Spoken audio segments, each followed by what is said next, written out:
पदाश्रितम् श्रीमन्नारायणं वन्दे यतीश्वरश्रियाजुषम् ॐ अस्मद्गुरुभ्यो नमः। ज्ञानानन्दमयं देवं निर्मलस्फटिकाकृतिम् आधारं सर्वविद्यानां हयग्रीवमुपास्महे।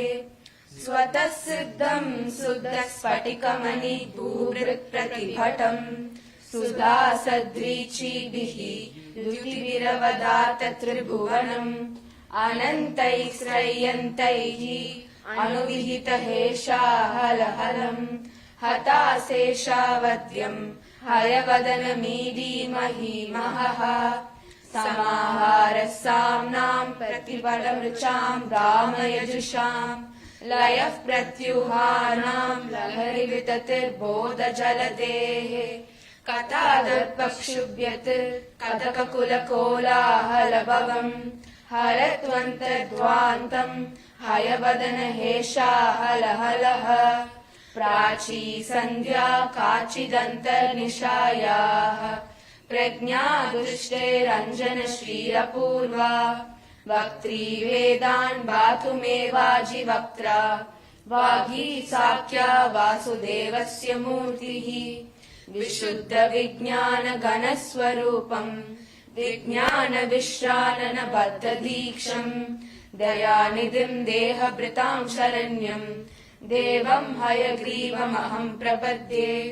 अपौरुषेरैरपि वा प्रपञ्चैः अद्यापि ते भूतिमदृष्टपाराम् स्तुवन्नहं मुग्ध इति त्वयैव कारुण्यतो नाथकटाक्षणीयः दाक्षिण्यरम्या गिरिसस्यमूर्तिः देवी सरोजासन धर्मपत्नी व्यासादयोऽपि व्यपदेशवाचः स्फुरन्ति सर्वे तव शक्तिलेशैः मन्दो भविष्यन्नियतं विरिञ्चो वाचामि देवञ्चितभागधेयः दैत्यापनीतान्ययैव भूयोऽपि अध्यापयिष्यो निगमानचेत्त्वम् पितर्कडोलां व्यवधूय सत्त्वे बृहस्पतिं वर्तयसे यतस्त्वम् तेनैव देवत्रिदशेश्वराणाम् अस्पृष्टदोलायितमादिराज्यम् अग्नौ समिद्धाक्षि सप्ततन्तोः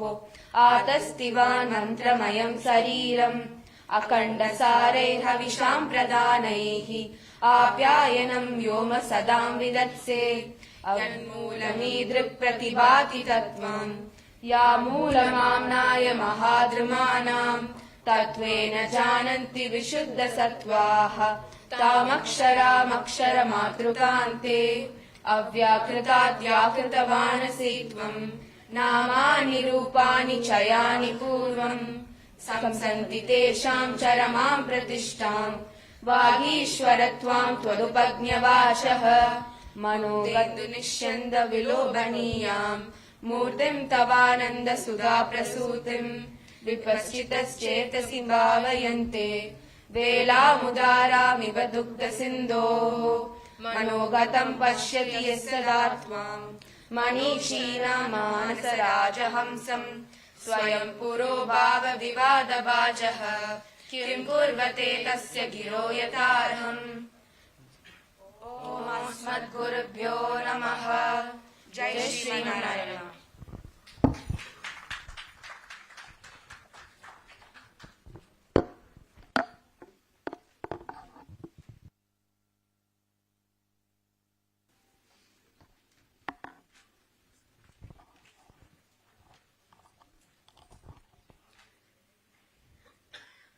Thank you for the wonderful start to the events of today.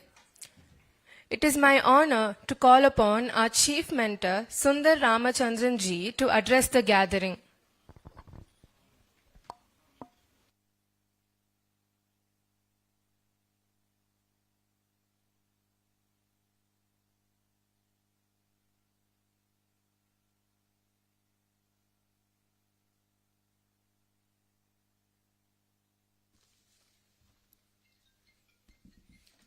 Good morning. காலை வணக்கங்கள். It gives me great pleasure to stand before you on behalf of the Veranda Club. I also understand that we are running late and actually, personally, I would like to fast forward to the Fast Forward Bharat as soon as possible. So I don't want to keep all of you waiting for the real nice programs that are on offer today. But I wanted to share a few thoughts, and I would be remiss if I did not mention these. So first off is that we at the Veranda Club are very thankful. We are a very young organization, and the kind of support that we have got from the eminent thought leaders, speakers who have graced our occasion last year as well as this year. We are also very grateful to Shefali ji for guiding us last year and guiding us this year. I think this year we gave less trouble to her than last year. And we will give even more less trouble next year. Professor Kanak Sabhapati has been our guiding light, and he is so self-effacing and so understated that you will really need to look at what he's really saying and act upon that. You would be surprised that he has been meeting some of the topmost political entities and powers that be in this country, but you wouldn't know about it. And in spite of his extremely busy schedule of his various responsibilities, he finds time for Veranda Club. So thank you, sir. Now, the other thing which I wanted to share was the kind of effort which the eminent speakers have put in, apart from their own professional lives, which they obviously have, in terms of research, in terms of study, in terms of field visits, to bring to us in a capsule, so wonderfully, to bring us up to speed on what they know and their knowledge. It's a huge amount of hard work, and the least that we can do to reciprocate that is to see how best we can support them in terms of time or effort or financially, or even working the ecosystem to smooth the path for them if it is at all possible. Because yesterday's Sri Abhijit ji's and Dr. Amit Tadani's talk, you could understand the power of the ecosystem. And the power of the ecosystem, as somebody famously said, the government can be yours, but the ecosystem is ours. So we need to fight that ecosystem, and how we fight it in our own ways, each of us will know better than some prescriptions from the top. The second thing which I wanted to speak about was the Veranda Club itself, and what next for us. Yes, we will continue our flagship events, but it has been my passion, especially after the Kongu Tamil Sangamam last year, that there is so much of richness in what the Tamil language and the Tamil speakers have to offer, that we need to take this to the Tamil hinterland, at least around Coimbatore, Pollachi, Tirupur, Avinashi, Ooty. And I was just talking to somebody, how can we translate whatever happened here yesterday into Tamil? I believe there is Google Translate or all kinds of stuff, and have a voiceover done and conduct this kind of program, a one-day program to people around this city. They should also get benefited by this. That is something that is very passionate in my mind. We will try to work on that in the Veranda Club. The other thing is, again, I go back to Sri Abhijit joke, wokeism, that really scared us. I mean, that we didn't realize, we thought it was a joke on WhatsApp, but it's so pervasive. How do you nip it? Maybe Veranda Club should think of at least adopting a couple of schools, whatever little bit that we can do. try to, counter that narrative. So that is something that we want to do. The last thing that I want to talk about is it is very important that each one of us are economically strong, because even today India does so many things on the world stage because of its newfound economic heft. And I think each one of us must be economically strong, do whatever we can to help people around us to become economically strong. And I, for one, talk to all all the people who provide service to me and try to send the Tamil versions of whatever is available, so that we try to bring them to the right kind of thinking. And we need to, give them the respect and say that, yeah, they are good thinking people, only they have been brainwashed for so long, and it's our duty to see that they come to the right path.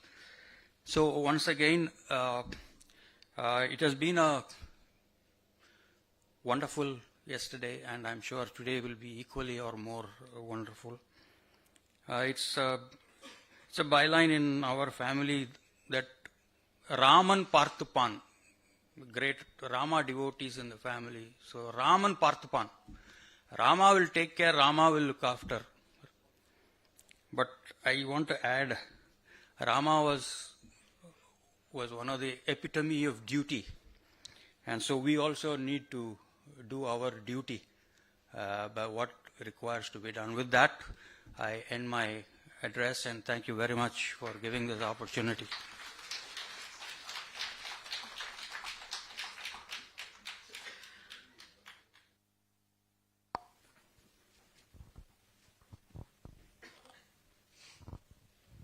Thank you, sir. Up next, we are in for a big treat now, as we have a special session of Bharat Fast Forward by Srimati Shefali Vaidya, Mr. Anand Ranganathan, Vishnu Shankar Jainji, along with Sri Rohan Dua, a journalist, executive editor for the New Indian and a media personality. We welcome you all on stage.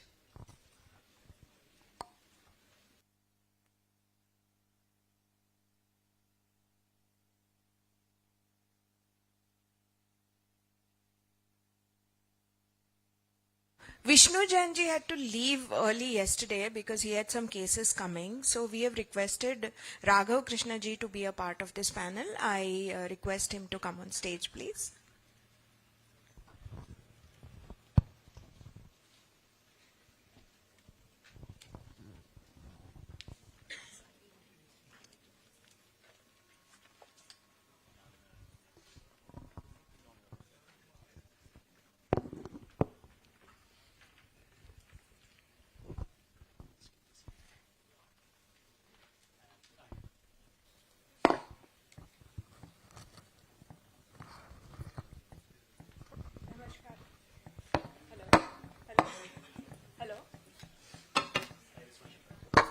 Hello.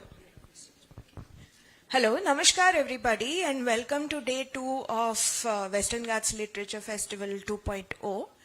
We have some very, very interesting sessions planned today, and this is the first session which is kind of setting the tone for the theme of this festival, which is Bharat Fast Forward. We are a very lucky generation of Bharatiyas because we are poised at this point in history with some very, very interesting things happening in Bharat. Today we are the only country which is friendly with Russia and with Ukraine. We are the only country that stands steadfastly with Israel and also saying that the other side also needs to be heard. We are set to be one of the largest economies in the world. You know all that. That's been coming in the media. But more important than that, I think we are once again poised on the brink of an opportunity, a great opportunity to reclaim our position in the world as Vishwaguru. So this panel discussion is basically going to talk about Bharat going fast forward in a variety of areas. So the way I've structured is all of our eminent speakers will get 5 to 7 minutes to make their opening statements. Then we'll have a very brief discussion, and after that, I'll open the floor to questions from the audience, because that is what is really needed, a dialogue between people and dialogue between people, essentially. So I request, since all of our eminent speakers are actually domain experts in their own respective field, I would like them to make their opening statement on, I would request Rohan to make an opening statement on media and the future of media, just 1 minute. Then I will request Anand to make a statement, his opening statement on Bharat and the equal rights for all citizens, which basically means rights for Hindus essentially. And Raghav has been doing wonderful work in the field of Indian knowledge systems and the spread of Bharat's soft power. So I would like to like him to talk about Indian knowledge systems, the future of Indian knowledge systems, their global appeal, and about Bharat regaining its position as Vishwaguru once and for all. Rohan, over to you. Thank you, everyone, and thank you, Shifali ji. You have actually been a very good friend, and so has been Anand over the last 5 or 6 years. It sort of gives me a privilege to introduce and reintroduce ourselves as a digital media outfit called New Indian. When I and my partner, co-founder, Aarti Tikku, began this journey in 2021, our whole objective was not to take on the monstrous wire or the print or the scroll who had devastated this country for the last 10 years or so, or even before, when they pursued journalism, which I call it armchair journalism. I take it as a privilege that if my parents sent me to the brilliant alma mater of this country where I could become a fine journalist, whether it was St. Stephen's or London School of Economics, I never wrote either an article in the mainstream media where I worked, whether it was Reuters, Times of India, or Indian Express, before I ventured into this journey. I rather took it as a pride that if I have to move to the hinterlands of my country, then I must report from the field where these armchair journalists today who are on the radar of the investigative agencies, that is CBI and ED, for having received funds from China or the American billionaires. They continue to become the tormentors of India even now, as someone famously said, कि system तो अभी भी हमारा ही है. मैं उन पत्रकारों में से आता हूं जो स्वदेश को स्वदेश कहना भी सीखते हैं और जो भारत को भारत कहना ही स्वीकार करते हैं. मुझे अपने पत्रकारिता पे भी उतना ही गर्व है और नाज है कि 2019 में अगर आर्टिकल 370 हटाया जाता है तो हम जैसे पत्रकार 5 अगस्त को ही रात को श्रीनगर पहुंच के वहां से रिपोर्ट करते हैं और ये दिखाते हैं कि कोई भी मस्जिद वहां पे बंद नहीं हुआ, जो आपको अगले दिन वायर और प्रिंट और स्क्रोल में बताया जाएगा कि पहली नमाज फ्राइडे की वहां पे उसी तरीके से होगी जो 370 की धारा हटने से पहले हो रही है. I am going to, when the session goes on to get moderated, but I am going to reveal and make some startling disclosures on how certain websites continue to receive funds from a man called George Soros, who has become India's famous tormentor for the last 7 or 8 years and has been also parallelly elected the governments in several states, which I'm going to make the disclosures, which hurts me and the sentiments and the collective sentiments of this country, and it should. And why it should not, when people like Abhisa Sharma, people like certain people I don't want to name right now, go on to side with the state chief minister's son of a city where we are sitting, when he makes disparaging remarks about Hindu Dharma by comparing it to dengue. And these same websites still have the gall and temerity and audacity to write the articles by saying that Tamil Nadu Chief Minister's son is picking up faults and punching holes in the weaknesses of this dharma. They do not have the courage to call wrong a wrong, to call spade a spade. And that is where journalists, modern journalists like us, who have quit the conventional journalism of the broadcast or print journalism where we were earning more than what we are earning now, by actually desolating those comforts of journalism, we have taken the cudgels to enter into an industry where we are partnering with LitFest like this, and we are taking the voices to the national capital of Delhi proudly. We must do that because if the mainstream and conventional journalism is not able to do that, we are going to be shouldering that responsibilities with utmost level of trust and faith. And that is where I believe that from here on, this journey must continue, it must evolve, that evolution must continue. And I can tell you with utmost sense of responsibility that we at New Indian will show what is right. We are not going to get afraid or cowed down by the Zubairs or the Rathis of this world.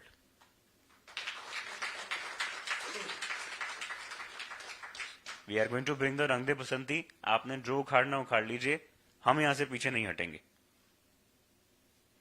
That is our journalism. Very well said, Rohan, and wish you all the best in this journey. I know you've been doing some exemplary work and even breaking some stories which no mainstream media would ever dare to touch. More power to you. Good luck to you. Now I ask Anand, you have spoken at length yesterday about the 8 challenges that Hindus face in this nation. And while I understand your position about what the government needs to do, I have a different question for you. I want you to talk about the same thing, but from the people's perspective, and suggest what do you think are the solutions, what each one of us can do in terms of creating pressures, in terms of making changes in our behavior. What does the future of Bharat look for the Hindus of Bharat? Thank you very much, Shefali, and once again my real thanks with appreciation to the amazing organizers of this festival for inviting me. Yesterday was really an honor and a pleasure to be witnessing all those marvelous sessions, including the cherry on top, which was Vishnu's session. So thank you so much once again. Shefali, so in the 5 minutes that I have, I've decided I will not talk about my book or the 8 reasons there, because we did that yesterday and you asked a very probing question, and I think I kind of answered that the best way I could. I want to begin and end on a very despondent note. That's how I want to wish you all a very good Sunday. Because when you ask what is the future of Hindus and of India when we do fast forward, essentially that's the question. The answer is very bleak. And I'll explain to you why, and why nothing can be done about it. So this is one thing that I've thought about, and I think a lot of you have thought about as well. And there is no solution to this. And it's not just me saying this. The person who realized this before us, before me, was Gurudev Rabindranath Tagore, and he realized this more than a century ago. So I'm not reinventing the wheel here. What I want to put across you is, think of a solution. I can't, but here are the facts. The facts is that if we move fast forward, maybe 30 years down the line, 40 years down the line, maybe not so far off, maybe if we move forward before we move fast forward, we would realize that the problem is not so much of demography. The problem is of the shift of demography. India, the total fertility rate, as India develops economically, people become wealthier, they produce less and less children. The so-called population explosion bogey will no longer be an impediment in our progress. There is ample scientific and other data to show this as well. The total fertility rate in many states including states that have more than 30 to 40% Muslim population, is going down. It's actually it's in Bengal it is less than 2, which is the case for many European countries. In many cases it is high, but if you look at the decadal population rate for Hindus as well as Muslims, it's going down. The trends are good across religious communities. Of course, Hindus, it's going down faster. The question is not of population. The question is when a society which is seeped in religious dogma decides to come together and shift en masse. That is what is happening. That was the reason for Pakistan, and that is the biggest worry for this country going forward, even beyond forward, going fast forward. There already are regions where you have 90%, 95% Muslim population. I don't even want to talk about Kashmir, the Kashmir Valley, which is 98% Muslim. And you know what happens there. This is not something that I'm going to tell you that would be news to you. When you have a Muslim majority state or a population, you know the kind of things that happen, and they would happen unabashedly because you are following the fundamentals. It is not something to be embarrassed about. They would say, this is written, you allow this, you haven't banned this. This is what is going to happen. We are going to pass laws. Already in Jharkhand, you have Sunday being removed from as a holiday. You have Friday as a holiday. Already you have, when you had in Kashmir Valley, cinema halls were closed. Women were not allowed to do a lot of things that they were doing earlier. You had, a lot of persecutions against gays, homosexuals. Those are the things that are written as fundamentals. Those are the things that are going to happen. So India will not become a Muslim majority nation for another centuries, maybe, hundreds of years. But there will be strong pockets that would be almost 100% Muslim majority. There is no solution to that because everything is happening legally, everything is happening with legal, lawful sanction, and you can't do anything. Jaise there is a meme, sab aap shant rahiye, sab tasalli se ho raha hai. I don't, what's the exact language, So Kairana, for example, was 30% Muslim just a decade ago or more ago. It is now 93% Muslim. 2 days ago in Malappuram, you had the ex-Hamas chief being linked up. I've just tweeted the video, maybe it's not gone yet. Tens of thousands of Keralites, Indians, are wildly cheering and applauding him. This is the same terrorist whose organization has just murdered 1,400 innocent men, women and children, beheaded children, raped en masse, abducted elderly. And you have this guy linked up in Kerala, God's own country. And you have tens of thousands of Indians cheering him. This is happening. This is happening across the country. You've just witnessed the new riots in Mewat. Let me quote to you from a magazine. In December 1947, Mohandas Gandhi visited Ghasera village in Mewat. That's the region where you have 70 to 80% Muslim majority. Amid the tumult of partition, he assured the Mios, the community of Muslims native to the region, that their security was paramount to him and urged them to reconsider leaving for Pakistan. Mios heeded Gandhi's words and stayed back. They wanted to leave. Gandhi went there and said, don't. They stayed back.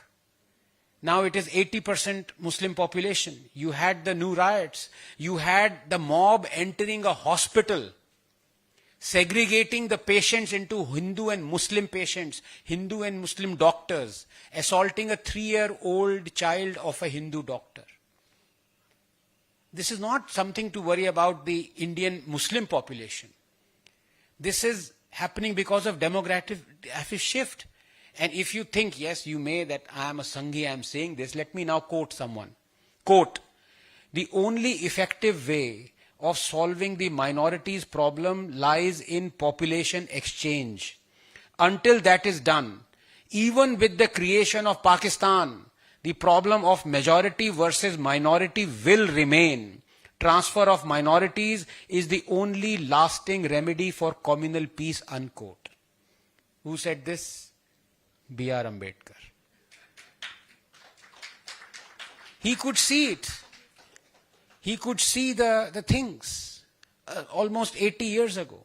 But even before him, someone who could see him was, I began the thing and I'll end very quickly, was Gurudev Rabindranath Tagore. He said Islam is a religion that is intent upon destroying all other religions. So I'm not reinventing the wheel here. If you read the scriptures as Gurudev read, he realized it.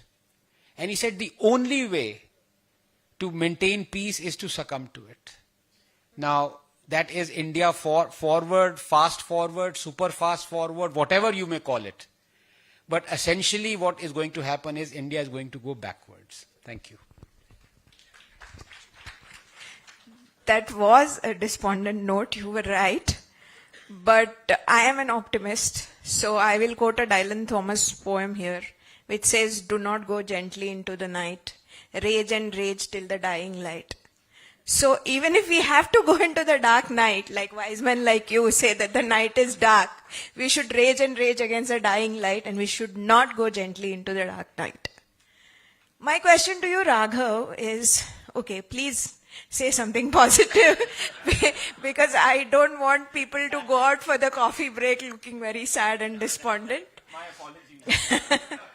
So we are talking about Indian knowledge system. We are talking about the world realizing the goodness in a lot of things that are from Bharat, like meditation, like yoga, like realizing the potential of Ayurveda and all your new age healing techniques like NLP, like whatever you call it.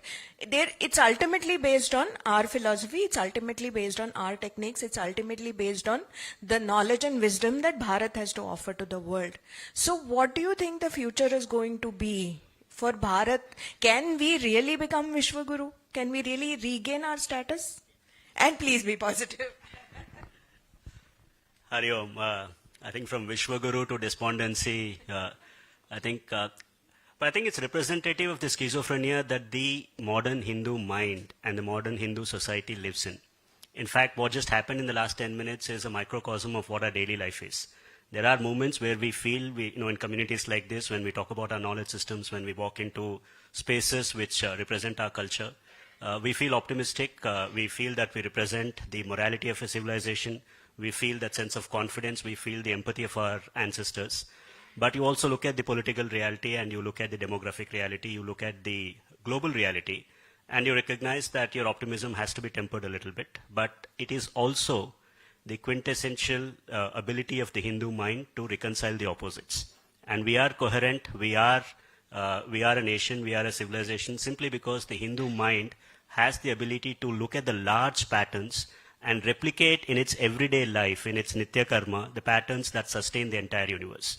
So for a civilization that has understood how the entire cosmology is created and sustained, I think, and while I take Anand's words with a lot of serious concern, I am an optimist, but the question really is, what should we do?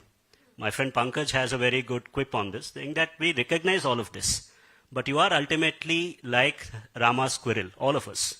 You take whatever you can take on the back of your shoulders, and you take that sand and you go and build that bridge, right? So that's always been the civilizational way, and I think that gives us an opportunity to look at what kind of knowledge will help us navigate through this.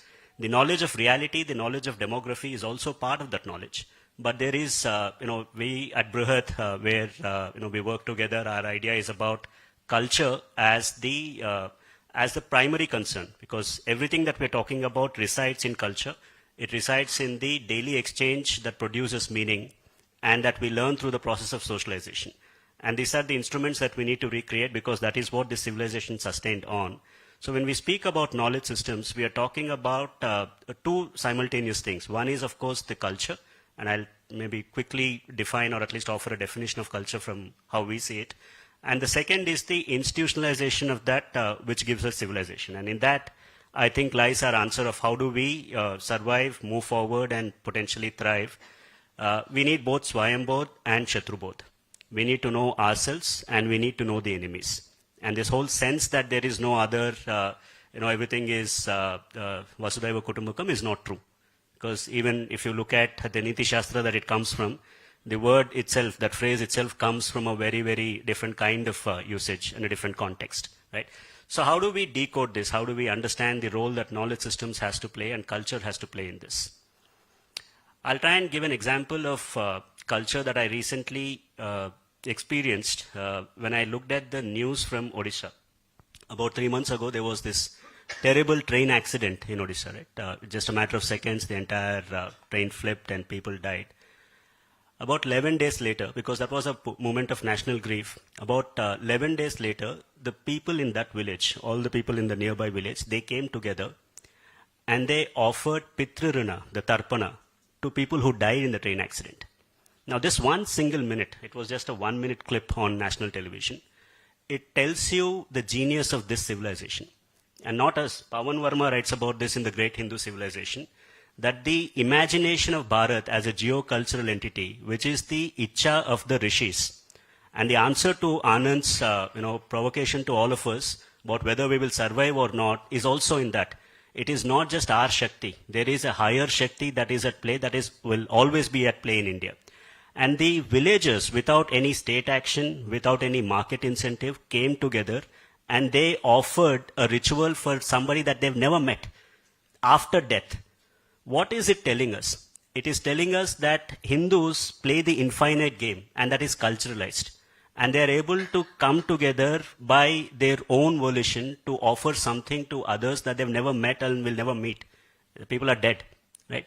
And that is the metaphysics of karma and punarjanma. Why did they do this?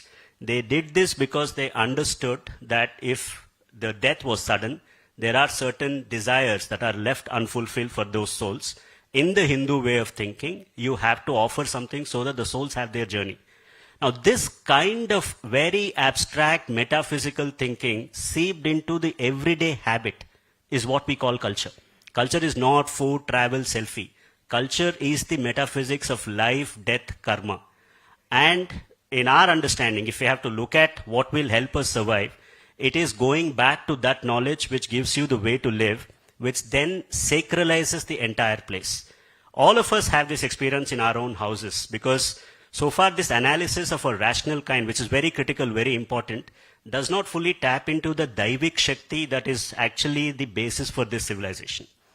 And if you just understand and reflect on our own behavior every day, in each of our houses, there are different spaces. In most of the Indian homes, regardless of religion perhaps, but definitely in Hindu homes, you will have a space which is dedicated to gods. You are the same person and you have extraordinarily bad behavior in the rest of the house. But when you move into that part, you are mindful. You are actually very, very aware of what you speak. You are aware of what your content is of your mind, right? Why did that happen? It happened because you acknowledge that there is a higher presence. You are in the presence of that force and it alters your behavior immediately. And it is through that behavior that we create common action. And it is this we call the knowledge system. The knowledge system is not some abstract where, of course, there is a whole ontology, axiology, epistemology, praxis. We can speak the academic jargon. But the fact is that this genius of this civilization is that the metaphysics of life, death, the metaphysics of what is meaning, what is transcendence, has been culturalized into the everyday living and it has created the sacred space. Now, if we can understand this example of what happens in our own houses when we visit the sacred space, and you then wonder about how did this civilization, without actually having whatever centralized institutions that we see in other cultures, how did it actually come together? What Pawan Verma calls the audacity of ideas. That ideas of karma, punarjanma, rina, nityakriya, all of these things have built this land of 2,000 square kilometers by 1,800 square kilometers, north to south, east to west, for over at least 6,000 years. What is it that is binding? There is a different Shakti that is at play here. And the way to survive, the way to define knowledge systems, is to actually tap into the traditions of knowledge and start, for example, to be very specific, what needs to be done. We need to get the Bhairava back. We need to get Ma Durga back. We need to get Sri Rama back. The minute your gods start talking in culture, the minute our people start looking at our gods in our culture, then the forces that you're talking about are not greater than our gods. That is the belief that we need to go with. Very well said. This reminds me of a story, a Marathi story that I read. That was about a monastery somewhere in Afghanistan. And this is when Afghanistan is going through the transition from being a Hindu stroke Buddhist nation to Islam has come to the borders, and there are frequent raids from across the border. And every time the raids happen, the monasteries are deserted because the monks don't fight. So what they do is they just leave the monastery as it is and they run away and hide in the caves. And then the marauders come, they break the murtis, and that is where the word Buddhikan came from, because there were so many Buddha murtis and they were destroyed. So that is how the Islamist marauders call themselves murti destroyers, Buddhikan. So this goes on like over a couple of years continuously, and the story starts with there is a very old monk who is meditating, and there is a news that there is a raid. So all the younger monks are packing up their stuff and they're saying, let's go, let's run away. It's again come. So the old monk, this time, he stands up and says, I'm not going to run away. I'm not going to fight. I'm not going to sit quiet and not fight. So the younger monks say that, but you are a Buddhist monk, how can you fight? He says, no, you have to fight for righteousness, you have to fight for dharma, and there comes a time when you have to fight. And then the story ends with all the other people have deserted him. It says this old monk in the monastery, and he hears the sound of the horses, and he bends down and he picks up a stone. The story ends there. What happens after that is left to your and my imagination. But I found that story incredibly moving because it is a gesture. It is a gesture of resistance. It is a gesture of not going quiet into the night while believing in your Daivi Shakti, while believing in your culture. That really kind of anchors you, and that keeps us where we are despite so many transitions. I'll come back to you, Rohan. You talked about media, and you talked about the corrupt influences in media, and you talked about how media is no longer about actual investigative journalism. It's not about going into the field.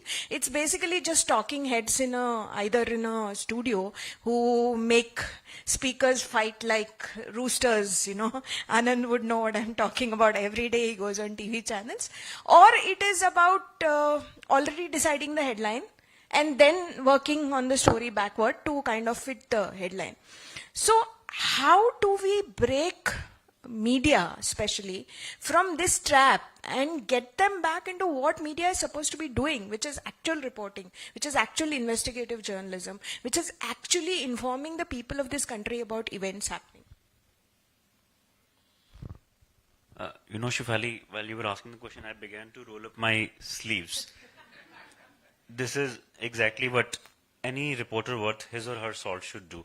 Roll up your sleeves, leave the comforts of your home, come to Coimbatore, or go to the hinterlands of, thank you so much, go to the hinterlands of UP, Kashmir, Chhattisgarh and Rajasthan to expose the rut of the conventional media, which has not been able to break its mold, because it's people like us who perpetuated the myth that only the left liberal media, what they say is the gospel truth.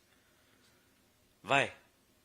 Because there were also people, the black sheep, even in the current government regime, who allowed this to perpetuate. The fine example is what I'm going to reveal now, that a leading national broadcaster, Sunset Television, which was earlier known by the nomenclature Rajya Sabha TV, it went on to pay a whopping 28 crore to the leading editor of the website which runs and peddles the agenda right now. That is the Wire. A certain Mr. Vardarajan, a certain Mr. Paranjoy Gua Thakurta, who's on the ED radar, who keeps on selling cord swallow daily, non-stop, on the websites, on the social media, was getting paid from the coffers of the national treasury. So how can we ill afford to not allow people like us who have reported extensively, who have today left the comforts of our home to report from Coimbatore extensively on what you or Mr. Ranganathan or Mr. Avasthi is going to speak, because we believe that there is a method behind this madness. When the websites like Scroll, the Print, the Wire, they operated today, they have luxurious offices in the posh parts of Delhi. Why should ED not raid them? Why has it taken 8 or 9 years of this government to realize that the funding which was coming to a portal called NewsClick was directly operated through China? After all, it was our investigation. Investigative journalists like us went out of the comforts of this home to sift through the files, sit with the sleuths in the Khan markets where generally the gangs come to operate and clink the wine glasses. We were sitting under the fan, sweating out in the sweltering heat of June, July summers of Delhi, going through the files of how this website news portal NewsClick was getting the funding of about 8 to 9 crores annually a year. Imagine, can you, any of you, earn this huge amount of a year in an average in a year? 8 से 9 करोड़ आप सोचिए एक website के पास आता है जिसके पास में सिर्फ 6 या 7 पत्रकार हैं, और उन पत्रकारों का काम ये है सुबह से शाम, from morning till evening, all they do is just crib about why Hinduism is expanding, why madrasas are getting shut down. Why not? I would reverse the story. I would go on to support the Yogi government when it does geotagging and geofencing of madrasas, because these madrasas are terror factories. We will call them terror factories at New Indian when we report these, because when we visit these madrasas, we believe that it is the same men who from Kanpur are carrying the ISIS flag, disguising themselves as army officials, Indian Army officials, Indian Air Force officials, and leading India's first ISIS attack on a train that runs from Kanpur to Chhattisgarh. Just before elections of 2017 in Uttar Pradesh, which sends the largest number of MPs to create a scare that yes, if we come to the power, if Samajwadi Party comes to the power, then we will have their support. You better not vote for it. But we will report on their modus operandi by exposing from the Telegram and the WhatsApp secret chats how they operated and brainwashed men in Kerala, men in UP. But these so-called websites which continue today to receive funds from a man called George Soros, जो मैंने आपको आज खुलासा किया कि 28 करोड़ जो funding गई Rajya Sabha TV से, वो उस दौर में भी गई when this government was also in the power. So someone was also misleading even this government sitting in the higher echelons of the INB ministry. There are black sheep in this country who, under the disguise of giving support to us, that is media at large or people like you who hold these events, need to be exposed as well. And we are doing that. We are doing that on a consistent basis. We will go hammer and tong at the Abhisars or the Rathis of this world, which we have now. We will be non-stop.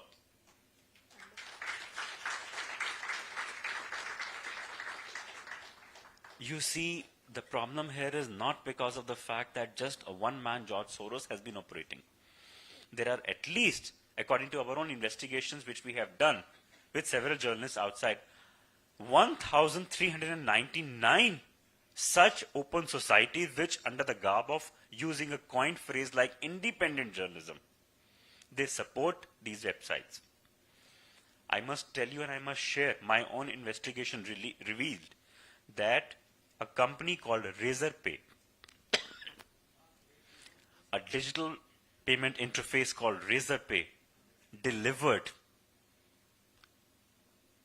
7.5 crore to a man called Mohammed Zubair under the garb of receiving funds from Dubai, Emirates, Malaysia, Indonesia. How? आप सोचिए razor पे एक digital interface है. Razor पे had to issue an explanation after my expose, saying that we would not like to be associated with this man. Enforcement Directorate and Delhi Police, the financial wing of the Delhi Police, had to commission a probe against this individual. I will raise my voice against this man. I will raise my voice against those journalists who continue to receive a windfall of resources from these Islamic countries using these digital interface and then go on to create and wage a war in this country by supporting Hamas. The reflection of this is also seen in a pseudo editors platform which has been made over the years called Editors Guild.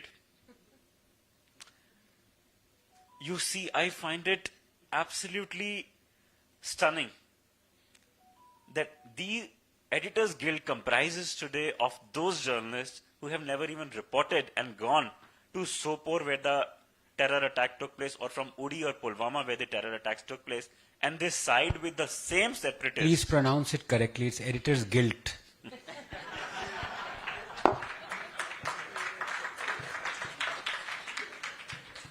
You know, this is where we need to have the tongue-in-cheek of Anand as well.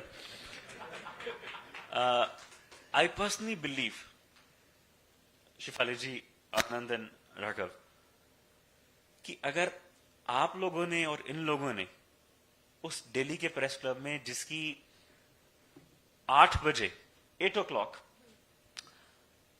you see a certain Mr. Sanghvi who was once the editor of Hindustan Times.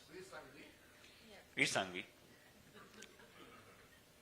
He would open the cork of champagne at 8 o'clock and discuss what are the Hindi chaste abuses that he must discuss with the women of this country.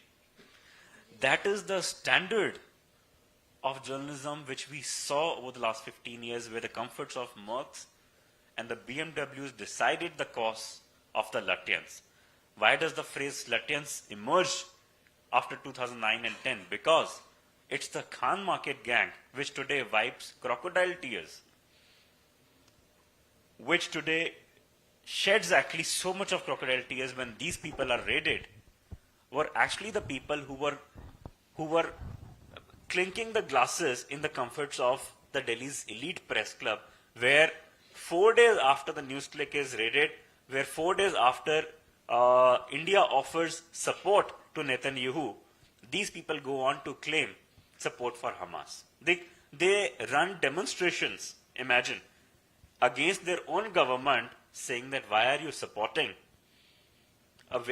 supporting a country where kids are getting killed by the Hamas. They run open demonstrations, they run open protests. Imagine the conscience that you have to kill of yourself as a journalist when you go on to become part of this so-called editor's guilt. I believe you should kill yourself with the guilt and the remorse if you have to go on to be part of this editor's guild. Thank you, Rohan. That was very enlightening, actually. Many of us did not know this. Anand, I want to ask you a completely different question. Not many people ask you this. I am not going to talk about your role as a civilizational warrior. I'll go back to your day job as a scientist, actually. And I want to know, what is Bharat's future in the field of science and technology? Because we know that Bharat was the leading nation, leading civilization that contributed to the world in science technology, in math, in metallurgy, in surgery, you name it, in medicine, in many other things. But of late we have seen very few, or at least that's a perception, maybe wrong, you might know better, that very less original research or original innovations or inventions have come out of Bharat in the field of science and technology. I want to hear your take on what is the future of science and technology. Can Bharat regain its position as a thought leader in specifically these fields? Thanks very much. Before I come to that, I just wanted a leftover response to my dear friend Raghav. First of all, of course, everything that Rohan said, I echo, but I always get worried when he says I roll my sleeves and think there is someone else who I remember who rolls his sleeves, and then goes forward. So please be the leader of opposition or opposition of leader, we don't know. So, but जो राघव ने कहा उससे मुझे एक as someone said quite famously that while the Hindu sharpens refines his argument, the Muslim sharpens his sword. What Raghav said reminded me of that. When he talks of divine Shakti helping the Hindus going forward, Hindu community that is isolated, I just want to give you 2 or 3 examples. And this is not being derisive against or for the divine Shakti. I am, a self-declared Darwinian atheist, but I do not mind the believers at all. I kind of very much I'm a civilizational Hindu, and each to his or her own. But did this divine Shakti help those who were butchered in January 19th, 1990? And ran away from a population that was overwhelmingly 98.4% Muslim? Did this divine Shakti help those in Kerala? Did this divine Shakti or thinking of this help those yesterday in Malappuram when they are witnessing tens of thousands of their fellow Indians cheering a Hamas terrorist who's been linked up? And finally, I know of one gentleman called Mr. Shankar Bhatt, the only politician who actually helped the Kashmiri Hindus who were running away after being genocide was committed against them was Bal Thackeray. So he gave refuge to this Mr. Shankar Bhatt, a Kashmiri Hindu. His children studied in schools because of Bal Thackeray.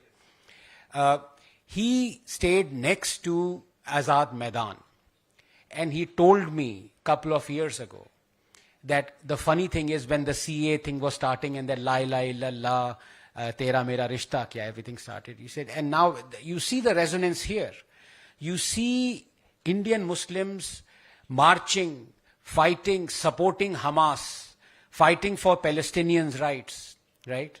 And he said, I have witnessed Rohingyas who committed a genocide against Hindus in Myanmar, and this has been validated by the United Nations. And you had Indian Muslims writing in Azad Maidan demanding refugee status for those Rohingyas. He said, when did any Indian Muslim march for the rights of Kashmiri Hindus, people like me, who were driven out? But so this divine Shakti is great to channelize your energies or to feel good and calm about things.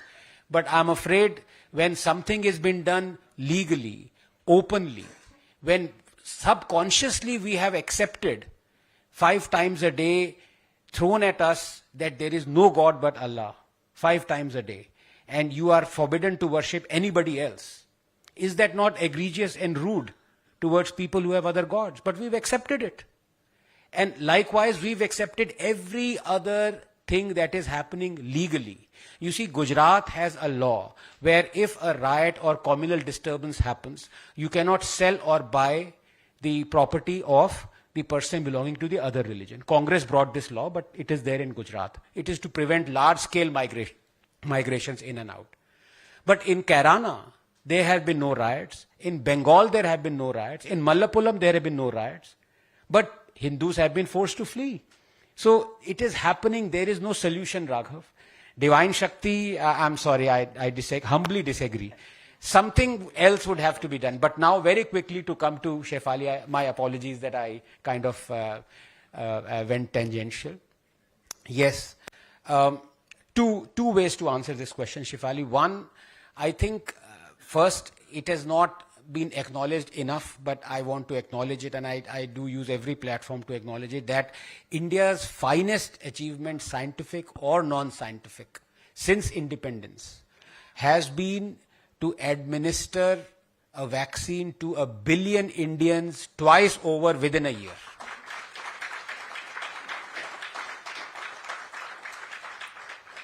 When we started vaccinating, the naysayers or the Lutyens entitled said, look at Jacaranda, or I've even forgotten her name, New Zealand Prime Minister. We need a Prime Minister like her. Right? Jacinda, Jacaranda, whatever the thing is. Okay, we bring her to India. Right? And after we had vaccinated 1 billion Indians, first dose, she still had not finished vaccinating New Zealanders, who are only 10 million population. Yes.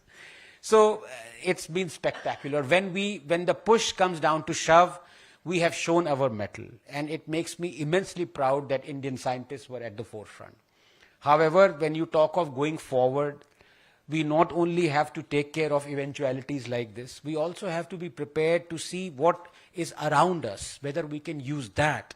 And there, I'm afraid we are lacking. To give you one example, I'll finish within a minute.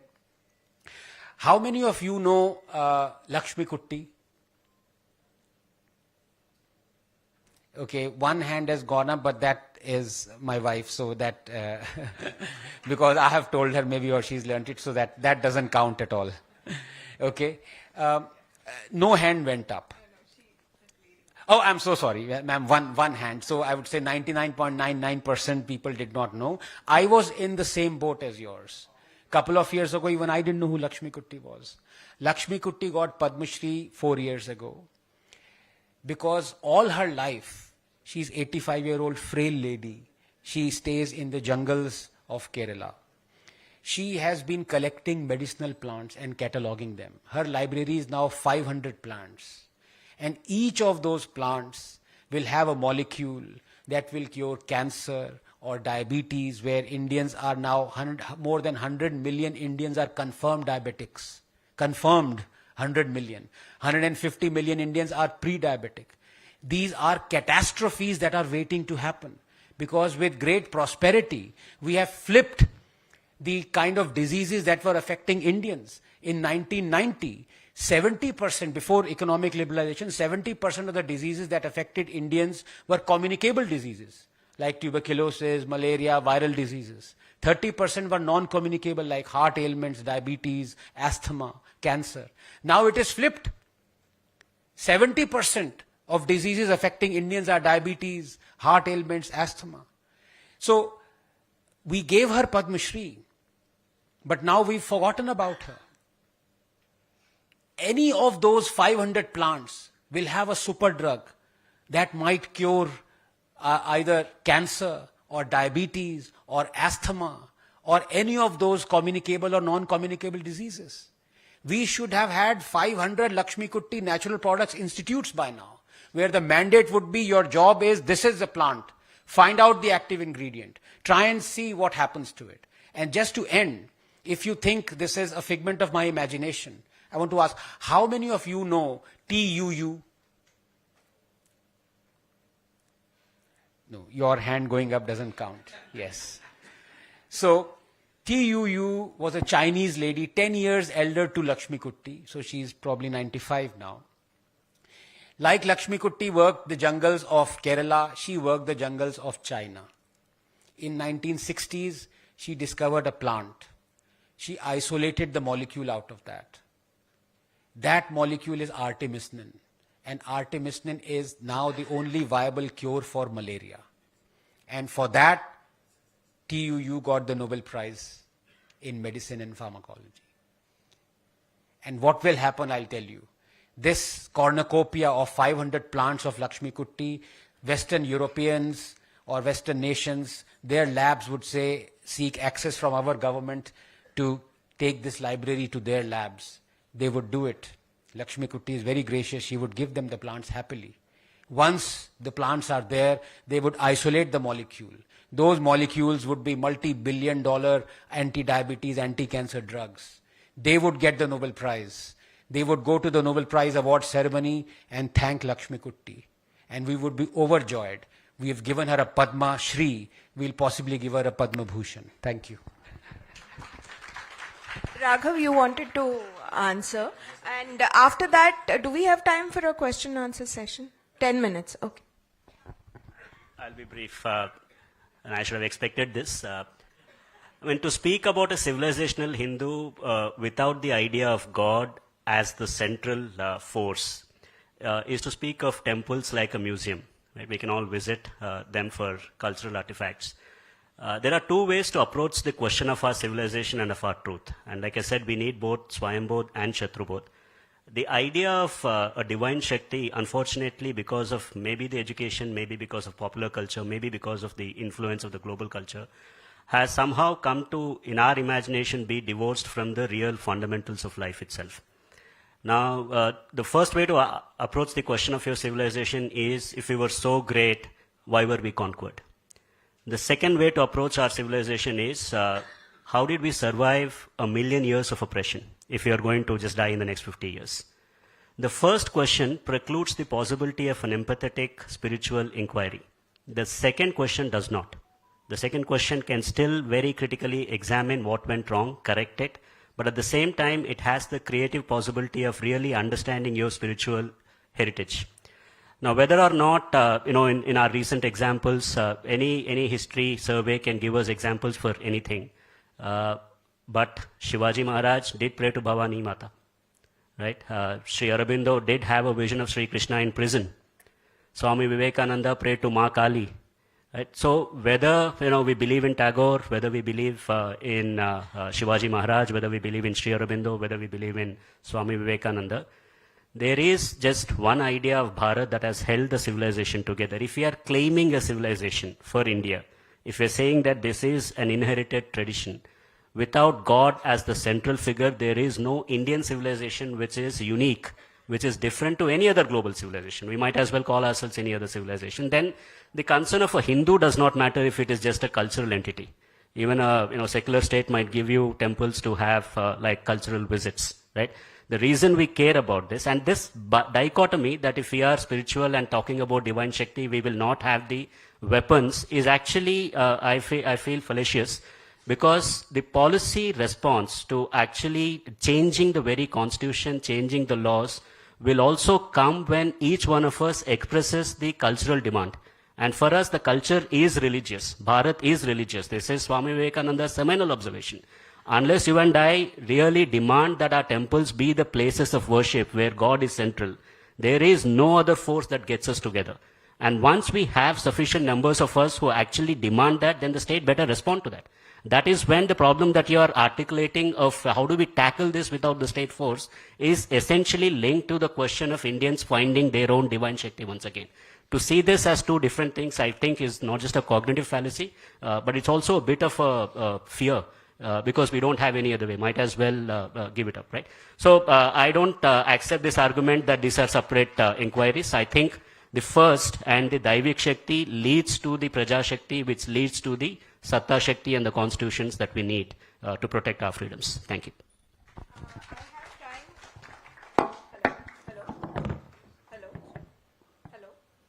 Hello. I have time for 2, possibly 3 questions. Please just ask a question and ask the person who you are addressing it to.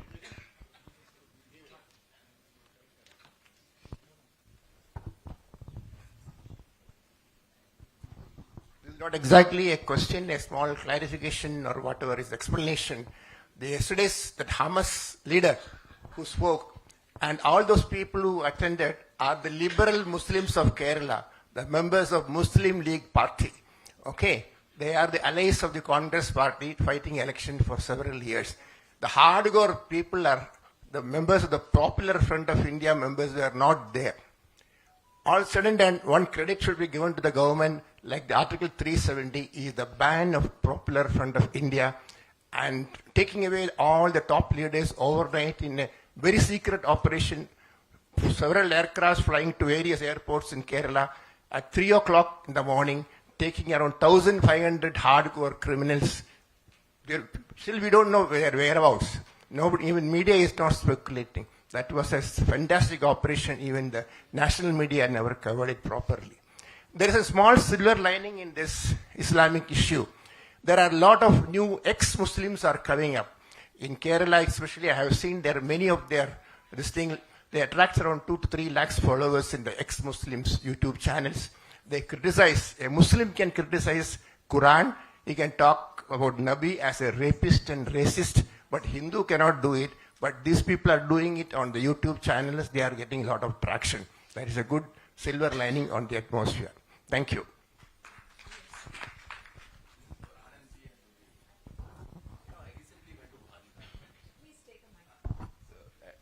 A few months back, I happened to visit Bali.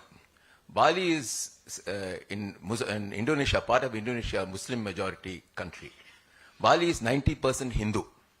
And moment you land at the Bali airport and come out, all the anywhere in there's a junction, there's beautiful statues of some stories from Ramayana and Mahabharata, which I also didn't know. Every building, the hotel I stayed, the moment you enter the hotel, there has to be Lord Ganesha's statue. School, I visited I entered a school, there's a Ganesha. There's a temple, there's a mosque. Outside the mosque, there is Ganesha, on the wall. Then on the hill, their most sacred temple is there. So no building in Bali can be higher than that temple. So no skyscraper can be built. So much of this thing has been given to Hinduism in a Muslim majority country, and Hinduism has survived. So in a country where Hindus continue to be majority, why do we need to be so despondent when many Shefali ji and so many of you all are there? Why should you get a sense of despondency? That's my question. That's an interesting question, and I think Hindus will also be given a lot of rights in India when we become Muslim majority. That's not a... you see, please try and understand. I don't just, kind of peddle despondency just for the heck of it. No, I'm not being disparaging. I completely understand your question. But this is one of those very few problems that I cannot find a solution to. And it really irritates me. Almost everything by virtue of what I do, it is by habit I want to find a solution. Either I find a solution or I look for a solution, somebody else has found it. Here there is no solution because everything is happening legally. And once you become a Muslim majority, you start to follow those principles. Please understand. It is not something that I'm saying that's new. It is by design. There will be discrimination against women, against homosexuals, against non-believers. There will be. What are you going to do? You will not be taught. There will be 100 things that would suddenly appear out of the blue that would be different in a Muslim majority region here. I'm not talking Muslim majority India, right? Shefali ji took the example of Afghanistan. You had those Bamiyan Buddhas being shot to smithereens. When I say in Kashmir, 200 temples have been demolished, I'm not talking of Sikandar's reign or Butchikan, I'm talking of on the floor of the J&K assembly, the chief minister admitted in the last 15 years to demolished and erased in the last 15 years. So, if we take the example of Bali, we take the example of Ganesha ji on the currency note, these are all feel-good things. What is happening here, and just to end, and I'm not talking of the divine Shakti, I'm just saying this, that it is all very well for us who are comfortable, who have a salary, who have a job, whose children are in school, to say that Hindus should stay put, fight, stand your ground like Angads, put your feet on the thing. Think of the fellow in Kairana, in Malappuram. Think of the Kashmiri Hindu in the valley in Srinagar, you are encouraging to do this. He is suffering. You are feeling good because he is suffering. Should he be suffering? There are death threats to him. He can be killed any moment. His family is under threat of rape, abduction, conversion. So while it feels good for you to say that, yes, stay put, stand your ground, this is what Hinduism is, you're not doing it. Somebody else is doing it. And I don't have a response for that except feeling ashamed and guilty. Just one question quickly. Yeah, okay. Anandaji, make it quick and make the answers also quick, please. Yeah, the question is something that I've asked always. Kshatratvam kutaha. We've always been asking this question. We are all happy to say, Mera kya jata, kiska baap ka kya jata, and let's just train our children to get into engineering overseas, go overseas and get the 5-acre house. So how do we recreate? I mean, from all your conversations, the only thing that I feel is the lack of the kshatra. That rajas, the dynamism is there, but the kshatra is missing. And how do we generate that kshatra amongst our next generation? Please answer in one sentence. 3 institutions, and the 3 institutions that have given us the Indian civilization. First one is family, second is guru, third is temple. It is these 3 institutions that we need to re-anchor on, and that is why God is central, because the thing that binds all of these things is not secular, it is sacred. So Rajas also comes from sacred, Anandaji. In less than a sentence, the family is being converted, the temple is being demolished, and my guru is Zakir Naik. So, You want to add something quickly? You see, my guru is only Shifali Vaidya and Anandangan no Zakir Naik. Thank you for being such a lovely audience. We really don't have the time for it. You can always meet the speakers later on. Thank you so much.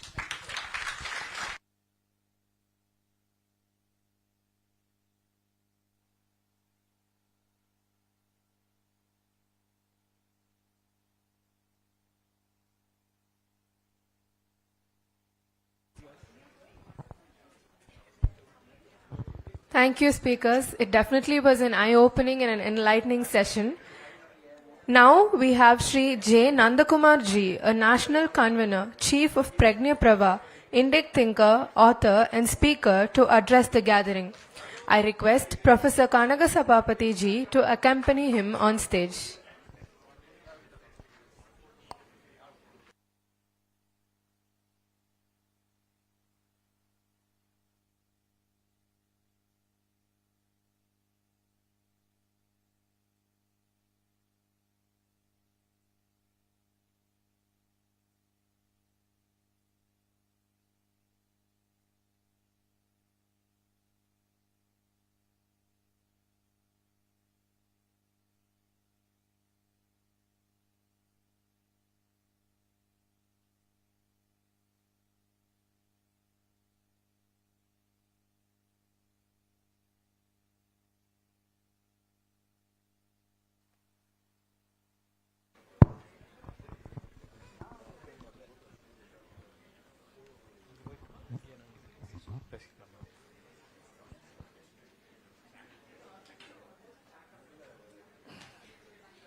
We are very sorry to inform that Mananiya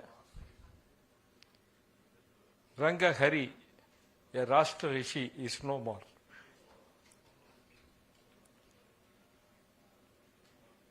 A father figure to thousands of Karyakartas, a genius, towering personality, is no more. Let us stand in silence for a minute.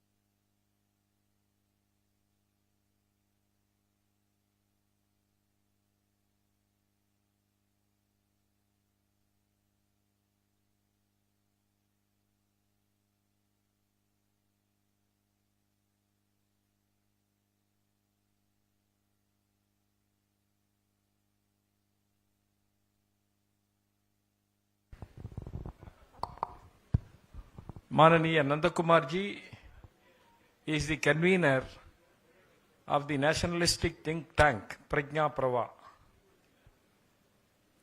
He is a social worker who dedicated his life, entire life, for the nation building process.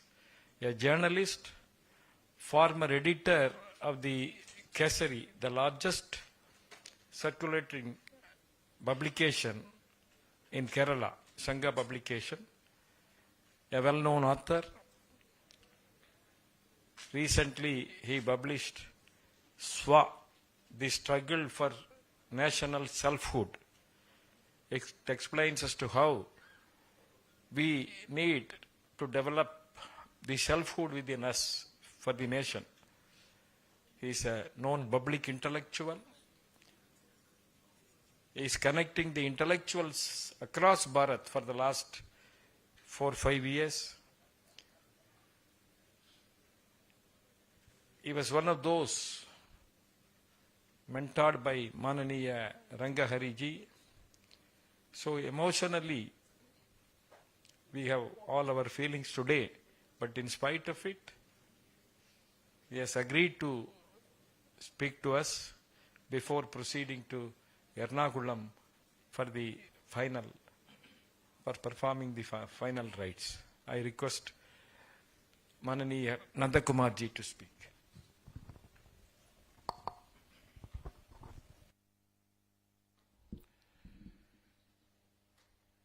वंदे गुरुपतद्वन्द्वम् अवाङ्मनस्सगोचरं रक्तशुक्लप्रभामिश्रम् अतर्क्यं त्रैपिरं महत्. Om Tat Sat. Most respected Professor Kanaka Sabhabati and all dignitaries, brothers, sisters who are assembled here for this renowned Lit Fest, which was started recently. As it was announced by Kanaka Sabhabati, every well-meaning Hindu, not only me, is in a completely shattered mental state now. Of course, Ranga Hariji is already completed 93 years. It was not an unexpected death. He was in hospital also. Badly affected with cancer and all. But still, we were all thinking that that great personality will be with us forever. Such a great personality who gave line and light for Hindu organizational movement. All great things nowadays we are all thinking about. We are all in such a mood that we are the first persons who are thinking about the Hindutva, Hindu movement and all. As if we have founded, and someone are claiming even we have given direction to Dr. Hedgewar to start RSS even. And some new Hindus are even claiming that they are giving tuition in day-to-day basis to Mohan Bhagwat and Narendra Modi. How to be a true Hindu.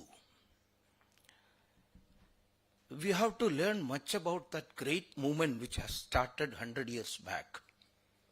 Because of that great movement and that great Mandhan, Hindu Vichara Mandhan, which was started by Dr. Hedgewar. I have to say it bluntly, that is because today I want to say it. I mean it. You may be knowing the founder of Rashtriya Swayamsevak Sangha, the organization which I belong to, and Ranga Hariji belong to, and Kanaka Sabhabati belong to. That great founder, Dr. Hedgewar, when he was addressed by a person in a meeting related to independence struggle. The question was like that. It was in 1926, 97 years back. There were no much Hindus at that point of time who were proud about their Hindu heritage, Hindu tradition and all. That question was, who is that fool who says this is Hindu Rashtra? That person found that he saw that Dr. Edgawar was also in that hall. And in order to ridicule, he asked, what would have been our reaction if we were addressed, we were questioned like this? I am quite sure many such persons will go out of that hall putting even their gamcha or that towel on their head. ऐसा ही जाना पड़ेगा था. But Dr. Edgawar was such a personality. He stood up from his chair, went in front of that hall, addressing all like a lion, and roared, I, Dr. Keshav Balram Edgawar says, this is Hindu Rashtra. And if you call such a person a fool, I am that fool and I am proud of that foolishness. Such a great personality. Rangahariji drew inspiration from him. He started work in a place known as Kerala, where in 1921 that great massacre took place, Hindu massacre took place. He worked in Malappuram, he worked in Calicut, among all these adversaries. We may be knowing, we are all quite aware about all these facts, that Islamic fundamentalist, Christian conversion group, and communist anti-national group, all these three dosha, they are being called as three dosha, Vata, Pitta, Kapha. If one person is affected by one of these dosha, we are aware about what will be his position. If all these doshas got aggravated, what would have been the situation? Kerala's situation is like that. So there Rangahariji started this work. I haven't got much time, and totally internally I am disorganized also because of hearing that. But we have to remember some things, some issues related to those great personalities. In 1984-85, that was the era of SIMI's emergence, Students' Islamic Movement of India. Actually, it was started and directed by some persons of Kerala. There they have started a campaign in Kerala. All over Bharat there was a campaign. In Kerala, we found a poster. All of a sudden some posters appeared. Indiyude Mochanam Islamilude. The liberation of India through Islam. That was the poster. Suddenly lakhs and lakhs of posters appeared. Rangahariji immediately called a meeting in Ernakulam of youngsters like us.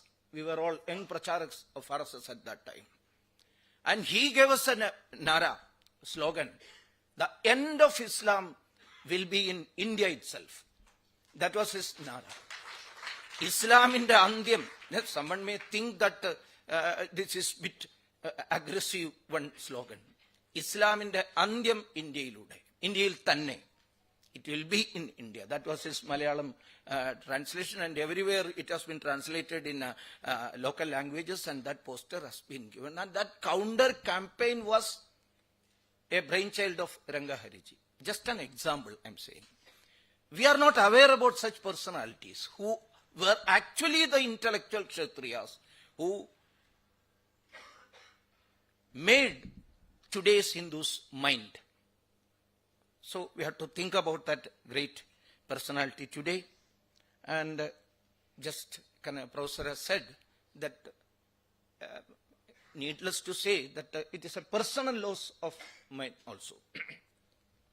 Right from the age of 11, for the last 47 years, he was there to show me the road, show me the way and everything. All of a sudden I feel that at the midday the sun was set. Such a condition is there, so sorry I could not talk much about the topic which has been given all of a sudden by Kanakasabhavadiji, because day before yesterday when he called, he told me that there will be a discussion about Kerala's communist issue. So no preparation as such is necessary for me to talk about communism for 2 or 3 days. So today morning only he gave me the topic. You have to talk about struggle for national selfhood. Okay, that book was written by me. We have just successfully finished our Amrita Mahotsava. For the first time, Bharatiyas celebrated in such a big way the anniversary of our independence. It's the 75th year anniversary. And before this celebration took place, 2-3 years back, some of the workers generally who are thinking about the content of the celebration, they all sat together and thought about how it must be celebrated. What must be its content? Naturally, the first and foremost thing put before was we have to put before the society the true history of Bharat's independence struggle. Why it was thought out in that way? You are all aware about the fact we were all discussing for the last one day, and today also we were discussing about the situation of our education, our history, what mainstream historians wrote about our Bharat independence struggle. They are all thinking about in such a way that it was started recently after one political organization was founded in 1885 by a British personality. Then only independence struggle started. And some are thinking in the way, and even in the history books it was written, that 1857 was the starting point of our independence struggle.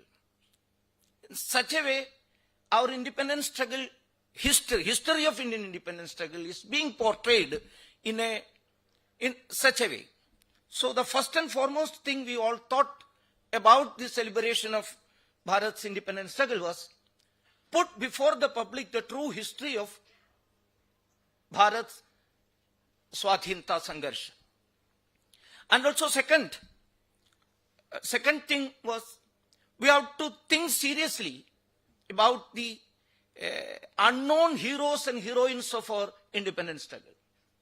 See, generally, if any history student was asked a question that who all fought for our independence struggle, how many names they will give? Generally, they will give a family's pura name.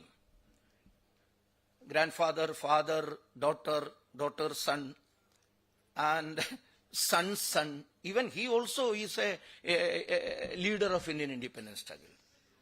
In such a way, a family's kitchen history is being made and put before us that they fought for us independence struggle.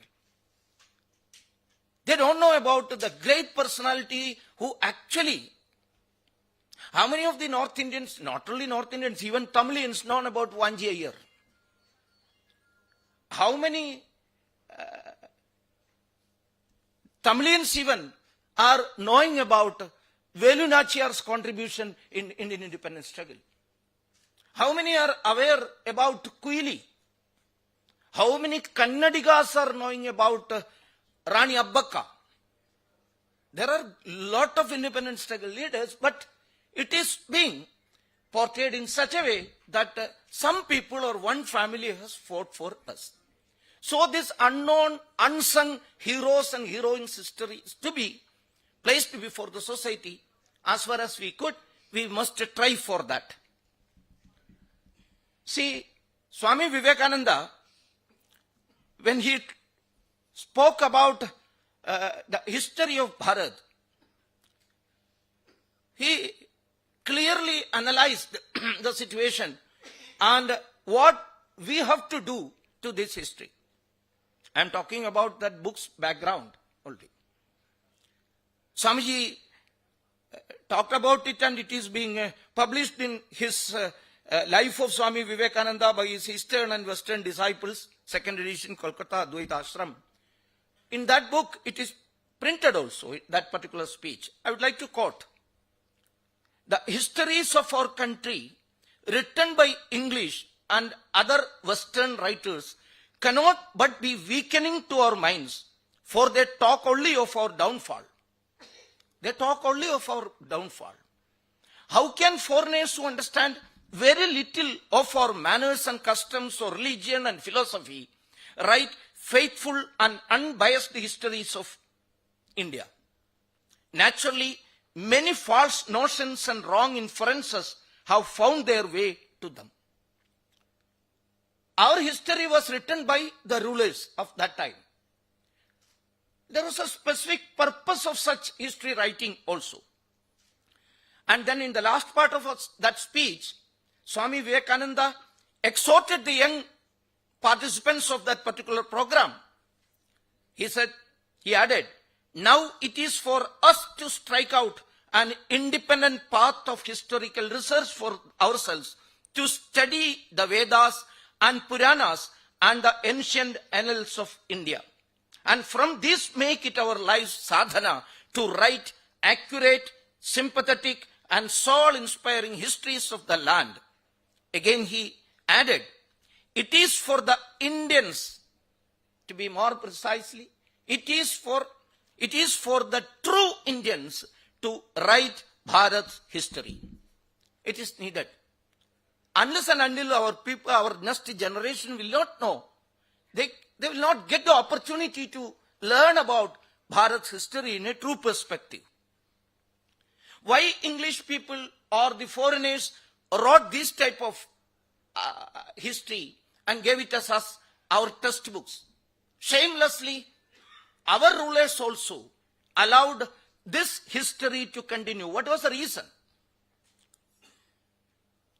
Some 3 or 4 years back, one great novelist and story writer and storyteller, Booker Prize winner Ben Okri, visited Bharat. One special ecosystem wala invited him to Jaipur. I don't want to talk much about that particular ecosystem. Let first. They thought that they may be. I am not saying that they are quite ignorant about Ben Okri, but I feel so. That they were thinking that a black person got Booker Prize, he must be invited to such a great illustrious lit first, and he may give some 3-4 gali to Pradhan Mantri and RSS, Hindutva and all. They thought and invited him, but in the first sentence itself, he shattered their dreams. He started the speech by saying that your Panchatantra, your Mahabharata, your Ramayana gave me inspiration to write novels and kahani. That was his starting point. I don't know correctly, but some Upashala Charchas are saying that none was there to give him goodbye or take him to Delhi also. Just like the otters, the old otters were taken to booths, and after that they will be left there itself. In that way, Ben Okri alone came back. Aisa discussion hai. I am not quite sure about that. But he came to Delhi and addressed a press conference in Delhi. At that point of time, an intelligent media person, such persons are also there in media, he asked a question. See, Mr. Ben, your history, that means Nigeria, Africa, that history, and our history, Bharat's history, are almost the same. Both were ruled by the foreigners. And our history writing was being manipulated. How do you think about that? He repeated one of his off-cotton quotation. He repeated. It goes like this. I'm quoting. To poison a nation, poison its stories. To poison a nation, poison its stories. A demoralized nation. In between there is a small sentence also. Through these poisoned stories, the nation will become demoralized. And you are saying, a demoralized nation tells demoralized stories to itself. That's a dangerous situation. Dangerous situation. You can see perfect parallel among our intellectuals in Bharat also. We are just saying that demoralized stories we learned from those foreigners. We are repeating it to ourselves. We are also saying that we are Dravidas, we are Aryans, we came here, we control them. These Arya Dravida stories and that poisoned stories are being repeated by us. In that same way, Benokri said, a demoralized nation tells demoralized stories to itself. Beware of the storytellers. So this type of lit first is for that. Such storytellers are to be taken to task. That's our duty. So Benokri told that beware of the storytellers who are not fully conscious of the importance of their gifts and who are irresponsible in the application of their art. They could unwittingly help along the psychic destruction of their people. Psychic destruction. So we are also facing such a psychic destruction. So those people who sat together to discuss about the content of the Amrita Mahotsava, they thought about, it is an apt occasion, it's an opportune moment for us to put before the public the true history as far as we could. We have to talk about the unknown heroes and unknown heroines, unsung heroes to be more precisely. We have to talk about the great incidents who shaped Bharat's independence. Those things are to be put before them. That was another aspect which we have discussed was actually were there no true Bharatiyas who wrote true right history? There were n number of historians. Jadunath Sarkar, R.C. Majumdar, Sardar K.M. Panikkar. If these professional historians will consider Veera Savarkar as a historian, then Veera Savarkar. Great personalities are there, historians were there. But they were all sidelined or neglected. You may be knowing about what happened to R.C. Majumdar. He has been given the responsibility to write the history of Indian independence struggle. And after completing one chapter or one volume, that committee was dismissed. Make Muslims a totally aggressive group. So he joined the Khilafat movement. Khilafat movement failed. Then he came to know that going back to Muslim League is not that correct. It will be more beneficial for Muslims that he must work in Congress. So he went back to Congress. He was the person he gave the slogan that time has come. Time has come. Oh Muslims, we have to be ready to make ourselves free. Such a personality. They don't know. Both these personalities, I agree with you, I don't care also. But my inference about that particular personality he was the first Islamo-leftist historian. He was working in Tehran as the ambassador there. After working there for 4 or 5 years, he was called back. And he has given the responsibility to write the freedom struggle's history. And what he has done, what already James Mill has done, already the British historians have made, he just changed the color of the book. In some places, full stop has been changed to comma. Semicolon has been changed to colon. Changed to comma. Semicolon has been changed to colon. That's all. That history is being, we are repeating that particular history. What happened to Jadunath Sarkar? Jadunath Sarkar wrote clear history of our medieval. This division itself is not that correct. Ancient history, medieval history and modern history, the pattern of the Western countries, there were, in their country, an ancient history was there that was dark age for them. Some medieval history was there that was an era of synthesis for them. And a modern history, an history of enlightenment, an era of enlightenment. That is true for them. Christian countries, it is true. But it is not true for us. Our ancient history, what is the ancient history of Bharat? Veda, Purana, Upanishads, our scientific achievements, so that period, whether it was a dark age, but James Mill has written it in that way. James Mill wrote the history of British India, and he claimed that I am writing it quite objectively. What is his objective history writing, critical analysis, and all those things, and his capacity and his qualification to write it? He himself wrote in the introduction that his capacity to write such a history, I would like to quote. The book begins with a preface in which Mill tries to make a virtue of having never visited India and of knowing none of its native languages. That was his qualification. And he divided Bharat's history into three. To him, there are guarantees of his objectivity, and he boldly claims so.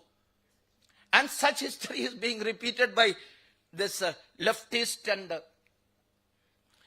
Islamist historians. Jadunath Sarkar wrote about the Mughal era, especially on Aurangzeb. Nowadays we are being taught that Aurangzeb was the greatest secular king of Bharat. It's being taught. Why Aurangzeb's Mughal dynasty was started? Not because of the Hindu resistance, only because of the revenue crunch. Revenue crunch happened during that time. Otherwise it would not have been. That is the way in which they have put. But that book and those great volumes written by Jadunath Sarkar created a much attraction towards such a history writing and everything. But at that point of time, Congress leader, father of our first Prime Minister, Mr. Motilal Nehru, invited one of his closest friends from a foreign university who was in England, Mr. Muhammad Habib. Second name, aap sabhi ko malum hai. You all know about that. Yes, his Uppa. In Tamil also Uppa karte hai kya? Abba or Uppa. Irfan Habib's father. Muhammad Habib was called and gave the responsibility to teach history, first of all, to the Nehru family. He became the tutor of his son. That is why the history is being written in that way. And Muhammad Habib was called, and he became the authority of all history writing and everything.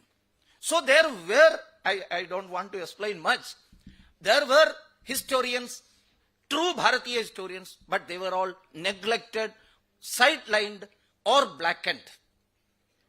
So that is why we have to bust some myths.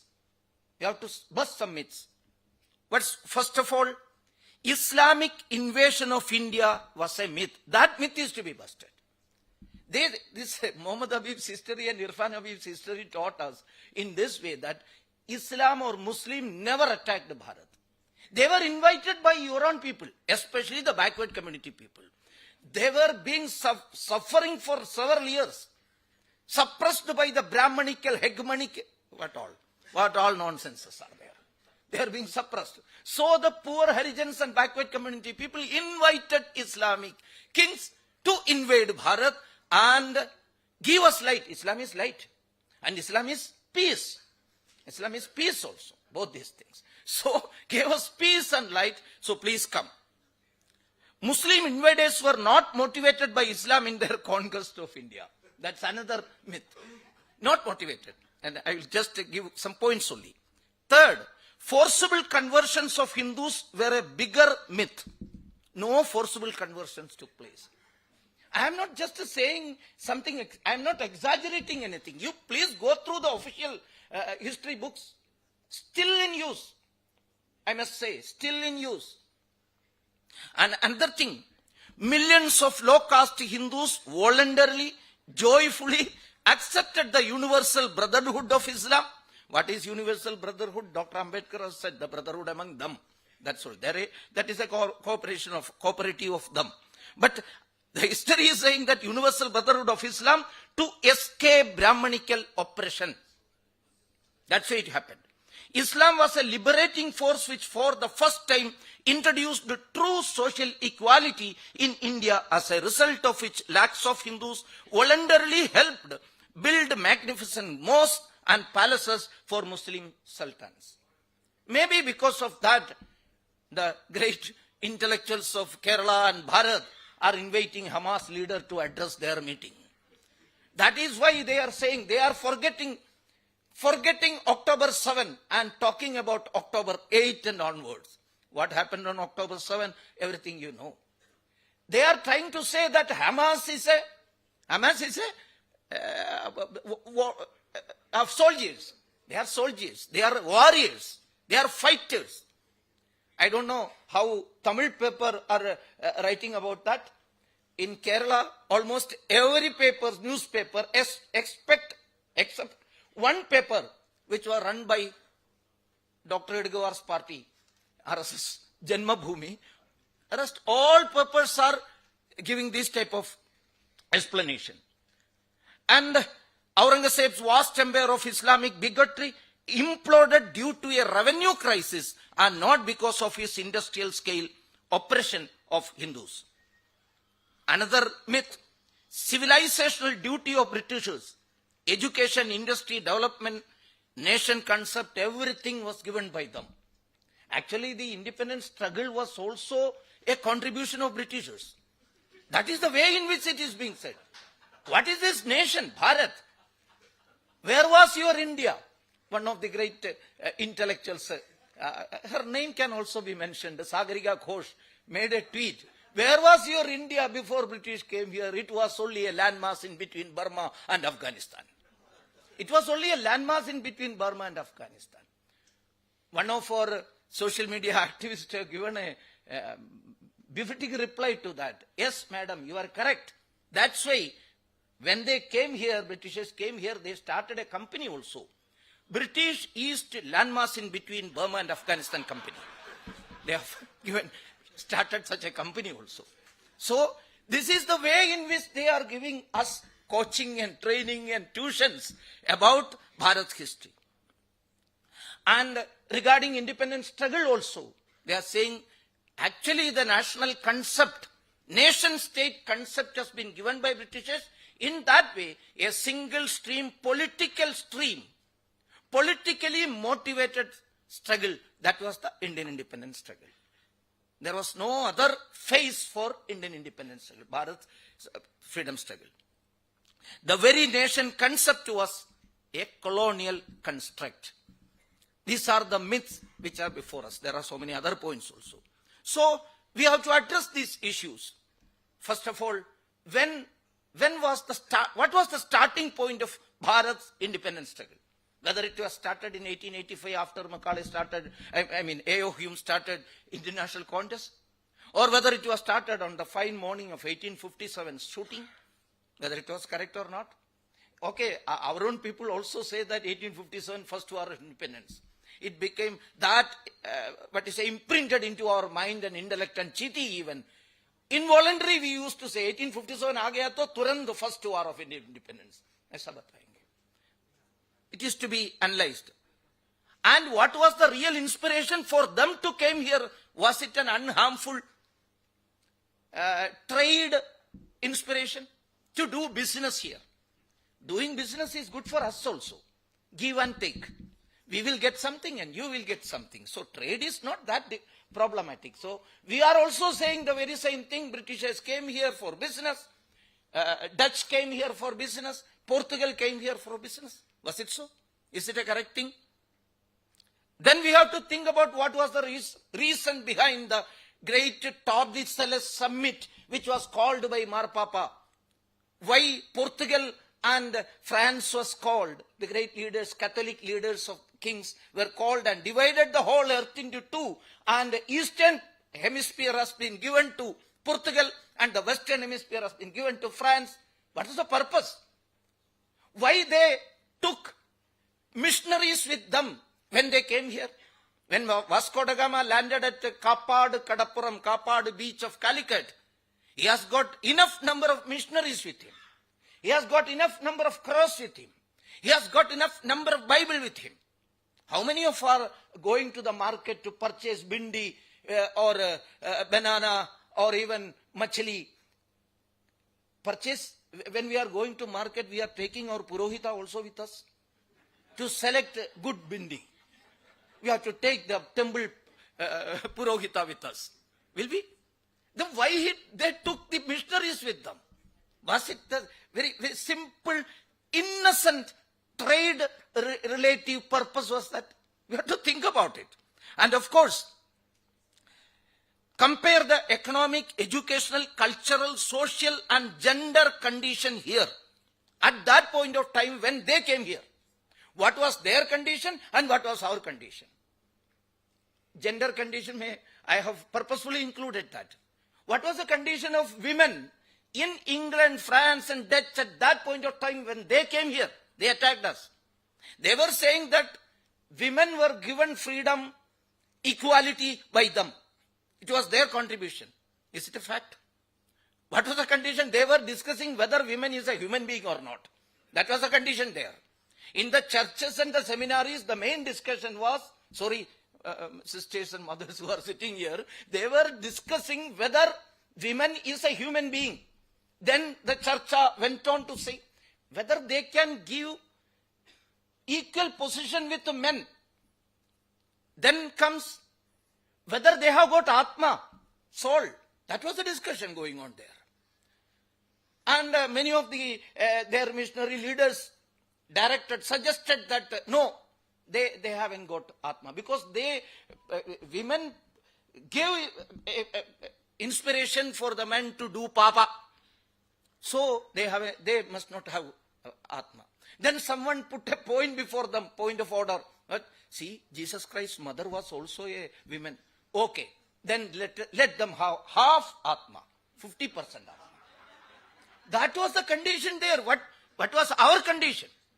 See, in the beginning of the 16th century, when Portugal came and attacked Ullal, who resisted? Who saved Ullal and Mangalore? Rani Abbakka.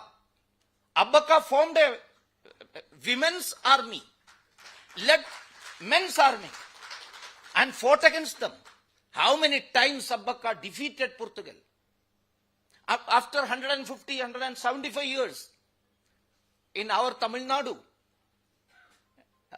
what was that particular area? Shiva Ganga district.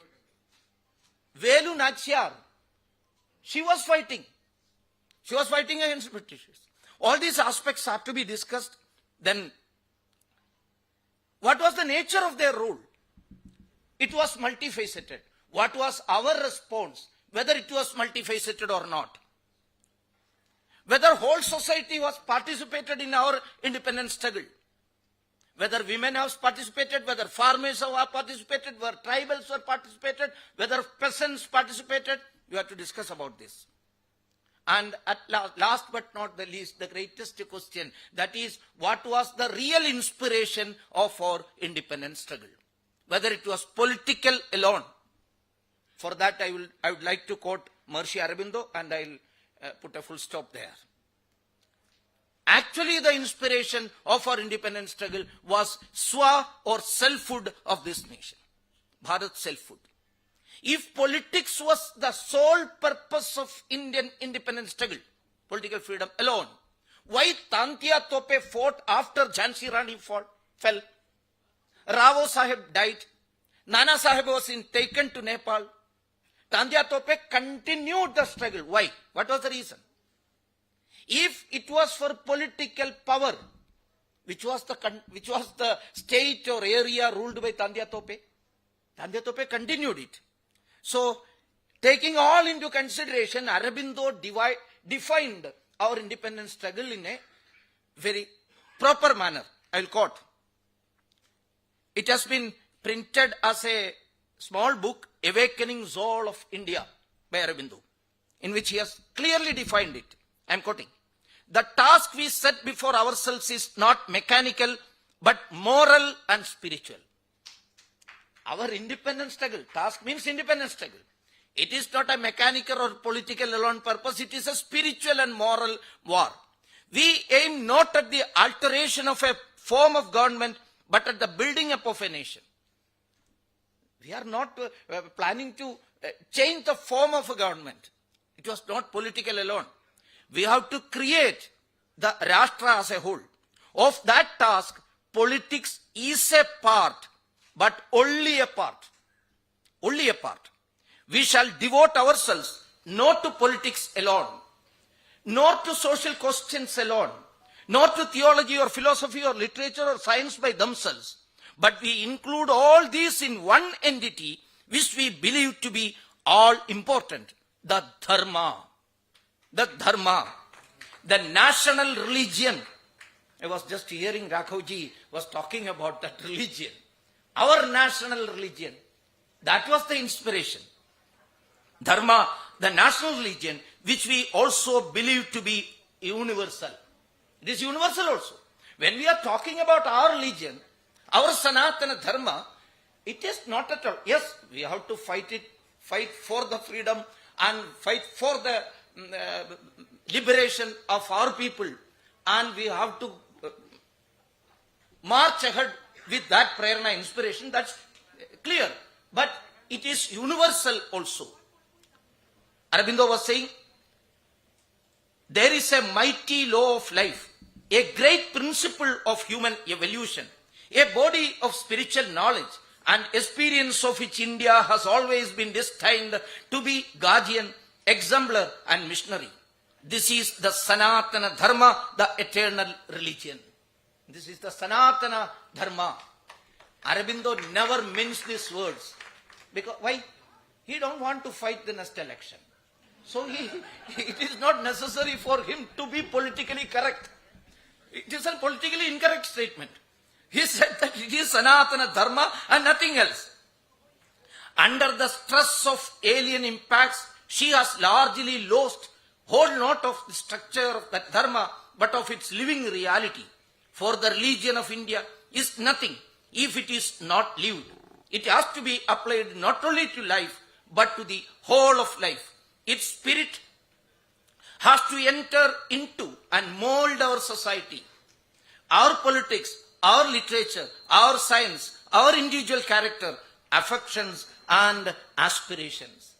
And see how clearly he has defined our Swatantrata Sangram, our Swadhinata Sangram. This Swa or Sanatana Dharma, or you can call Hindutva, it must enter into politics, industry, education, agriculture, everywhere it must be there. Swatantra, what is the meaning of Swatantra? When we are able to articulate, make, construct our own Tantra, our own methodology on the basis of the Swa. Swa is the prefix of that particular word. On the basis of Swa, when we are able to do our Tantra, then only we can say we are Swatantra. Otherwise we are only Tantra. That is why Mohan Bhagavat used to say, स्वाधीनता से स्वतंत्रता के ओर जो प्रयाण इसका 75 साल पूरा हो गया है. स्वाधीनता से स्वतंत्रता के ओर. We got a power, or we have got the right to select or elect our own rulers. That's all. Still we are not able to promulgate, we are not able to apply this, our Sotwa, our selfhood in education, in our industry, our science, everywhere it is to be applied. That application is necessary. That's why on the basis of the discussion which we have started, what must be the content of the Amrita Mahotsava, I have been given a task to write a small guidebook for our workers on this basis. Small guidebook, a structure. 120, 135 pages, one small book was written.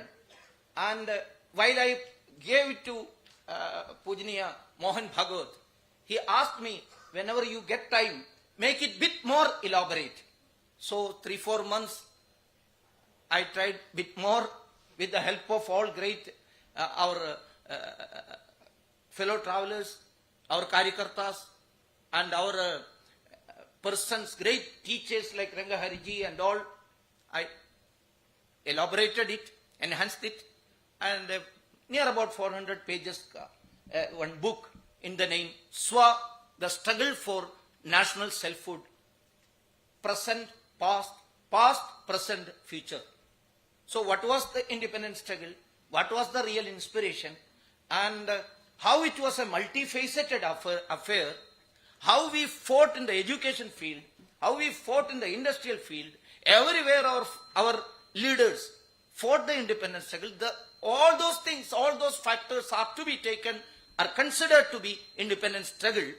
And as far as the future is concerned, if we want to make our nation a Param Vaibhava Rashtra, totally developed nation, we have to apply that Swa, just like Maharishi Aurobindo has given that direction, we have to apply this Swatwa in each and every facet of our life.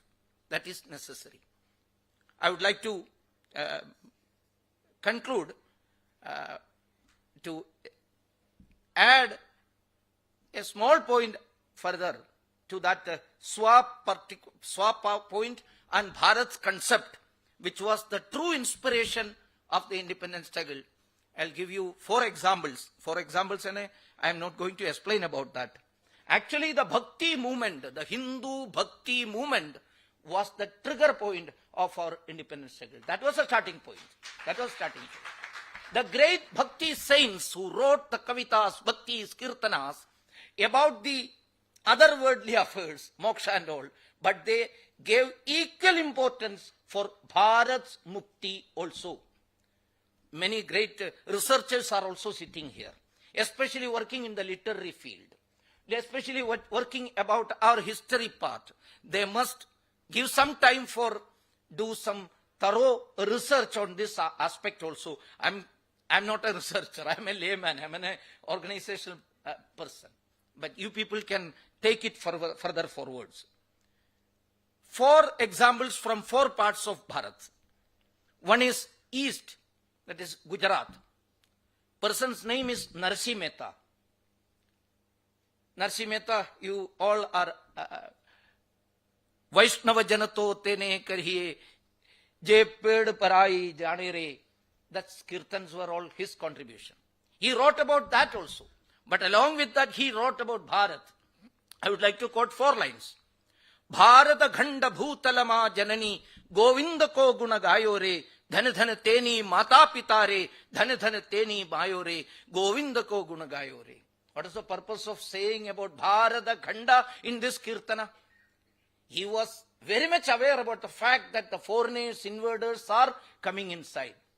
If you want to get mukti, do penance, tapasya, dharmic activities, this land, Bharata Khanda, is the one and only one land where you can do your spiritual penance.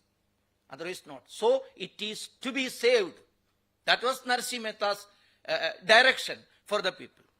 He might have given a WhatsApp message to Shankardev of Assam. He say Assam jaiye. He must have, I think. Otherwise, this type of one translation type sloka would not have emerged. Shankardev and Madhavdev wrote about bhakti. But along with that, they gave much importance to this Bharata. See, in Assamia,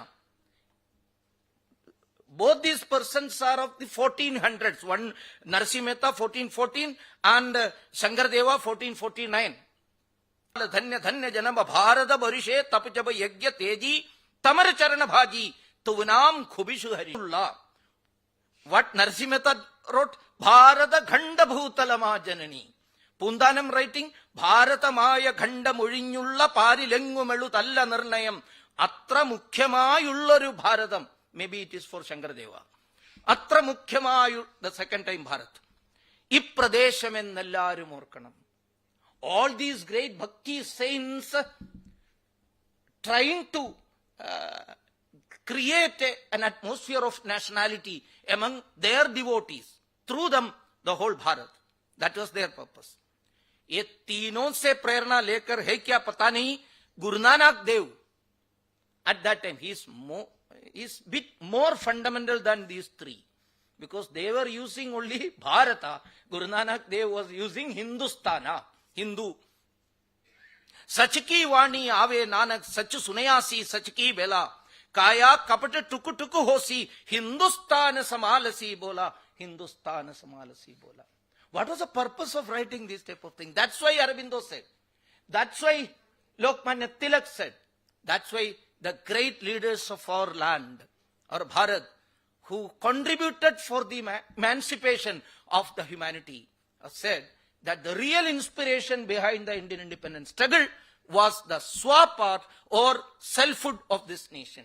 So if you want to make this nation more glorious, to make Loka Guru, Vishwa Guru again, we have to go in that direction on the basis of swa, selfhood. That is the need of the hour. Namaskar, Vande Mataram.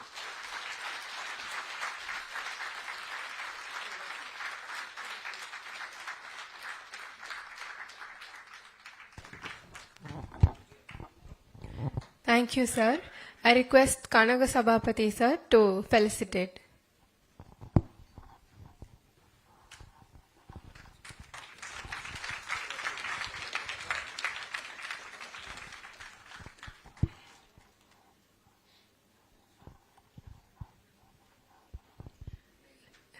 Let us take a quick continental coffee break and be back in 15 minutes.